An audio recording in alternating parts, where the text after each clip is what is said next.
Hello bachcho, the question says what is the 28th term from the end of AP 3, 8, 13, and so on, 253 question mark. Options are 163, 158, 153 and 148. अब यहाँ पर इस question में हमें 28th term find out करना है इस AP में एंड से।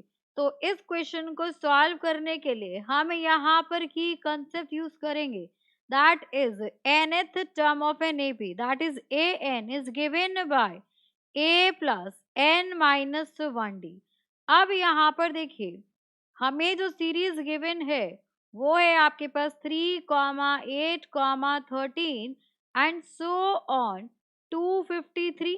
अब यहाँ पर देखिए हमें लास्ट से 28 टर्म बताना है, तो लास्ट से 28 टर्म बताना है तो n की वैल्यू आपके पास 20 हो गई because n is number of terms. अब हमें d डिफाइन करना होगा कि d कितना होगा, कॉमन डिफरेंस। तो देखिए कैसे पता चलेगा कॉमन डिफरेंस के बारे में। अब ये सीरीज ऐसे हो जाएगी 253 एंड सो ऑन, यहाँ पर आ जाएगा आपके पास 13 then 8 and then 3। So d is a2 minus a1। तो यहाँ पर हम कर सकते हैं 3 माइनस कोई भी दो कंसेक्यूटिव टर्म्स ले लेंगे।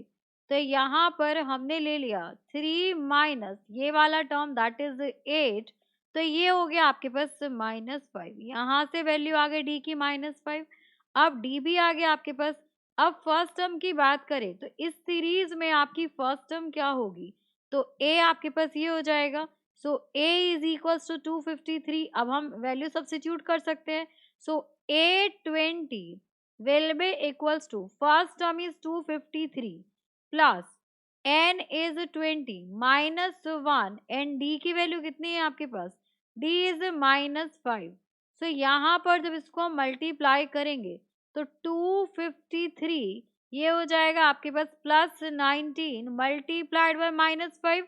सो इसको मल्टीप्लाई करेंगे वैल्यू विल बी यहाँ पर आ जाएगा आपके पास 253 माइनस 95।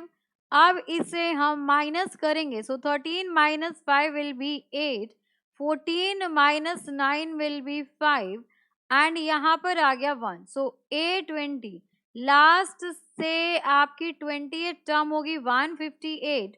158 आपका ऑप्शन नंबर बी है।